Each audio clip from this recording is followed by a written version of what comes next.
আপনারা কি বিশ্বাস করবেন দোকানের মতো ভিনেগার আজকে আমি বাসাতেই তৈরি করে নিয়েছি, তাও আবার 10 টাকারও কম খরচে। জানি আপনারা হয়তো অনেকেই বিশ্বাস করছেন না, কিন্তু এটাই সত্য।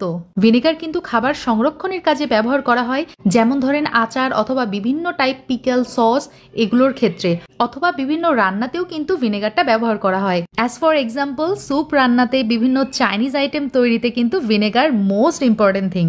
শুধু তাই নয়, ভিনেগার কিন্তু আমাদের শরীরের জন্য অনেক বেশি হেল্পফুল। সো সবসময়ের মতো সহজভাবে রেসিপিটা শেয়ার করব, কারণ হৃদের ফেরদৌস খান চ্যানেল মানে সহজ রেসিপি। প্রথমেই একটা পাতিলের মধ্যে আমি যেটা করেছি, আমি 1/2 লিটার পরিমাণ এখানে পানি ব্যবহার করেছি, যেই পানিটা আমরা খেয়ে থাকি সেটাই। চুলার জাল অন করে দিয়ে পানিটা সুন্দরভাবে বলক তুলে নিব, তার আগে আমি এখানে 1 চা চামচ লেবুর রস মিলিয়ে দিলাম। সুন্দরভাবে যখন বলক উঠে গেছে, 2 মিনিট জাল করে নিয়েছি, চুলার জালটা অফ করে দিব। পানিটা যখন কমপ্লিটলি ঠান্ডা হয়ে গেছে, তখন আমি যেটা করব, একটা স্টেনারের সাহায্যে এটা আমি ছেঁকে নিচ্ছি, যাতে করে পানির মধ্যে যদি কোনো ময়লা থেকে থাকে এটা যেন স্টেন হয়ে যায়। ভিনেগার তৈরির ক্ষেত্রে পানিটা বিশুদ্ধকরণ করে নেওয়া মোস্ট ইম্পর্ট্যান্ট। যাই হোক, এই পর্যায়ে আমি অ্যাড করে দিচ্ছি লবণ। এখানে আছে 1 চা চামচ পরিমাণ, আর আমরা যেই লবণটা খেয়ে থাকি সেম লবণটাই এখানে ব্যবহার করেছি। তার সাথে ব্যবহার করছি হচ্ছে সাইট্রিক অ্যাসিড। আমি মাত্র 30 টাকা খরচ করে দোকান থেকে এই সাইট্রিক অ্যাসিড নিয়ে আসছি।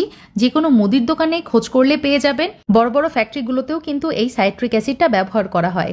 মুদির দোকানে আপনারা সাইট্রিক অ্যাসিডও বলতে পারেন, আবার আরেকটা নামে যেটা বেশি চেনে সেটা হচ্ছে টক লবণ। ঠিক আছে, এই টক লবণটা বলবেন, তাহলে ওনারা আরও ভালো রেসপন্স করবে। এই নামটাতেই আসলে এই সাইট্রিক অ্যাসিডটা বেশি পরিচিত, মানে দোকানগুলোতে আর কি। 1/2 লিটার পানির জন্য আমার টক লবণ প্রয়োজন 3 চা চামচ প্লাস 1/2 চা চামচ। আমি ডেসক্রিপশন বক্স এবং কমেন্ট বক্সে গ্রামের মেজারমেন্ট কিন্তু দিয়ে দিব, আপনারা চাইলে চেক করে নিতে পারেন। 1/2 লিটার পানির জন্য সাইট্রিক অ্যাসিড ব্যবহার করেছি 3 চা চামচ, আর লবণ ব্যবহার করেছি 1 চা চামচ। পারফেক্ট।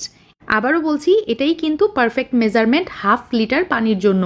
এখন এই যে আমার ভিনেগারটা শেষ হয়ে গিয়েছিল, আমি আমার জন্য ভিনেগারটা বাসায় বানিয়ে নিয়েছি, কারণ এই সিজনটাতে ধরেন আচার বানাতে হয়, তারপরে হচ্ছে যে টমেটো সস বানাবো, তো সব মিলিয়ে আজকে আমি এই ভিনেগারটা বানিয়ে নিয়েছি এবং আমার আচারে আমি এটাই কিন্তু ব্যবহার করব। যেই হোক, এভাবে আমি 1/2 লিটার ভিনেগার বানিয়ে নিলাম।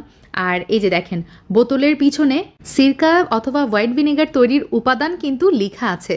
তো বুঝতেই পারছেন এত অল্প উপকরণ ব্যবহার করে এই ভিনেগারটা তৈরি করা হয়, তবে এটার দাম কি চড়া বাজারে আপনারা নিজেরাই জানেন। যাই হোক, আমি তো মাত্র 10 টাকারও কম খরচ হয়েছে আজকে আমার এই 1/2 লিটার ভিনেগার তৈরি করতে। আলহামদুলিল্লাহ, আমি একদম পারফেক্ট রেজাল্ট পেয়েছি। তো বুঝতেই পারছেন, মাত্র 2টা উপকরণ ব্যবহার করে বাসাতেই 1/2 লিটার ভিনেগার বানিয়ে নিলাম। আর এই 30 টাকার সাইট্রিক অ্যাসিড ব্যবহার করে আমি কম করে হলেও 5 থেকে 6 লিটার ভিনেগার তো ইজিলি বানিয়ে ফেলতে পারবো। So enough for today. Allah হাফেজ, আসসালামু আলাইকুম।